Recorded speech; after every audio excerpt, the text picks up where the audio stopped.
They say curiosity is the most dangerous emotion. It lures us into places we should never go, tempts us to touch things better left alone.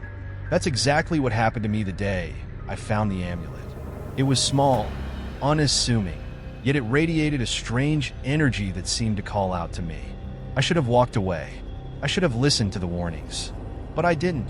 And now I'm trapped in a nightmare that I can't wake up from. Because once you touch this amulet, it's not just your life it takes, it consumes your very soul. It all started at a flea market on the outskirts of town. I was browsing through dusty tables filled with forgotten trinkets, searching for something to fill the empty corners of my apartment. Most of the items were junk, rusty tools, chipped figurines, faded books. But then I saw it, the amulet. It was sitting in a small wooden box lined with red velvet, its surface gleaming even in the dim light of the tent. About the size of a silver dollar, it was carved from a dark, iridescent stone that shimmered with colors that seemed to shift when you looked at it. Strange, intricate symbols were etched along its edges, spiraling inward to a single, unblinking eye at its center. "Beautiful, isn't it?" the vendor said, his voice gravelly and low. He was an older man with piercing eyes and a smile that didn't reach them. "Found it in an old estate. They say it's special." "How much?" I asked, already feeling an inexplicable pull toward the piece.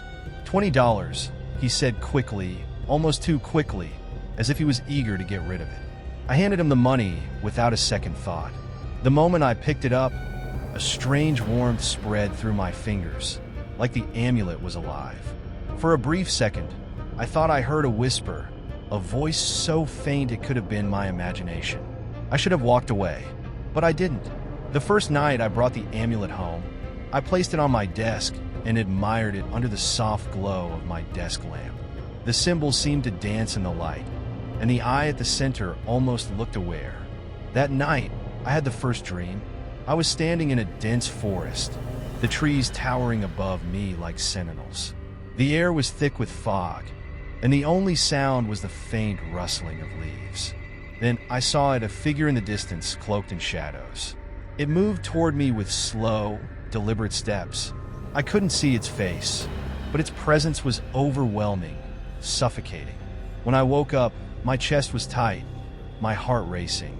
I told myself it was just a dream, but the unease lingered. And when I glanced at the amulet, it seemed different, darker, heavier, as if it had absorbed the terror of my dream. Over the next few days, the dreams became more vivid, more terrifying. Each night, the cloaked figure grew closer, its outline becoming sharper, more defined. And each morning, I woke up feeling weaker, as if something was draining the life out of me. But it wasn't just the dreams. Strange things started happening in my apartment. Lights flickered even when the power was steady. Shadows moved in ways they shouldn't. And the whispers, those faint, barely audible whispers, became more frequent, always coming from the direction of the amulet. I tried to get rid of it. I threw it in the trash, but the next morning, it was back on my desk. I left it at a park bench miles away, only to find it in my living room that same evening. It wouldn't let me go.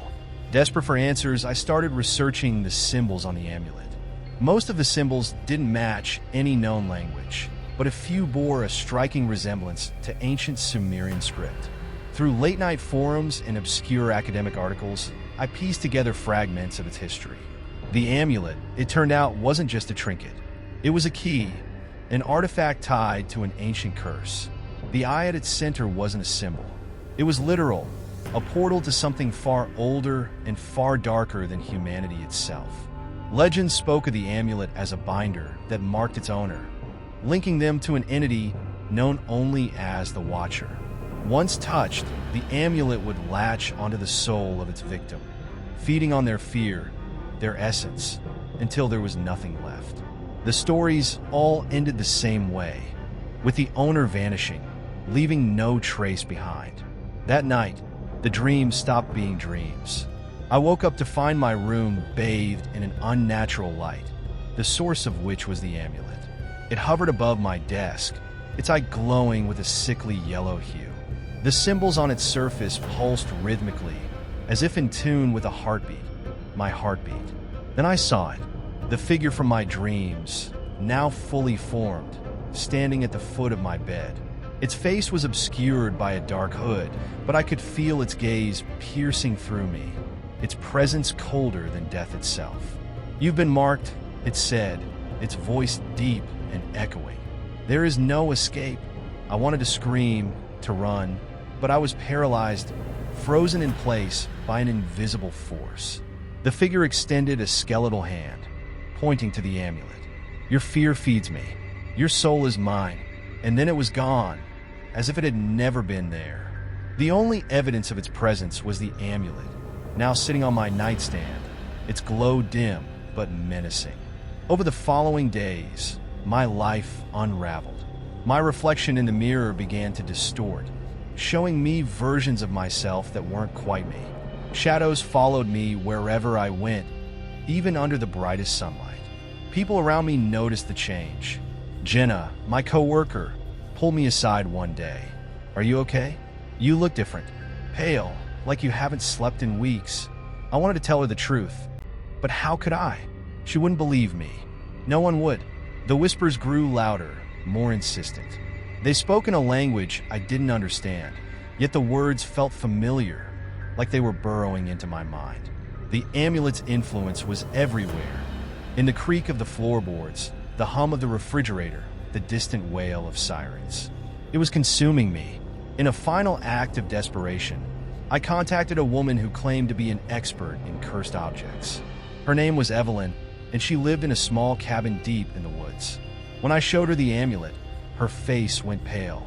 "You've made a grave mistake," she said. "This isn't just a curse. It's a binding. The entity is tied to you now, and it won't stop until it devours you completely. Can you stop it?" I asked, my voice trembling. She hesitated.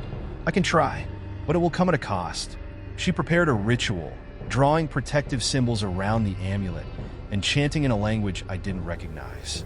The air grew heavy, the room filling with an oppressive energy. The amulet began to glow brighter, its eye darting frantically as if aware of what was happening. Then the lights went out. The cabin was plunged into darkness, save for the glow of the amulet. And in that moment, I knew we had failed. The Watcher appeared, more terrifying than ever. It towered over us, its presence suffocating. Evelyn screamed as it reached for her, its skeletal hand passing through her chest. She collapsed lifeless. "You cannot break the bond," it said, turning to me. "You are mine." With no other options, I grabbed the amulet and held it tightly. Its surface burned my skin, but I didn't let go. If it wanted my soul, it would have to take it by force. The Watcher lunged at me, and the world dissolved into darkness. I don't know how long I was unconscious. When I woke up, the amulet was gone, and so was the Watcher. Evelyn's cabin was in ruins, and her body was nowhere to be found. But I'm not free. The mark of the amulet remains etched into my palm, a constant reminder of what I've endured. And though the whispers have stopped, I can still feel its presence, lurking just beyond the veil of reality. So if you ever come across an amulet with a single, unblinking eye, don't touch it. Walk away, because once you touch it, there's no escape. The curse isn't just a story. It's real, and it's waiting for its next victim.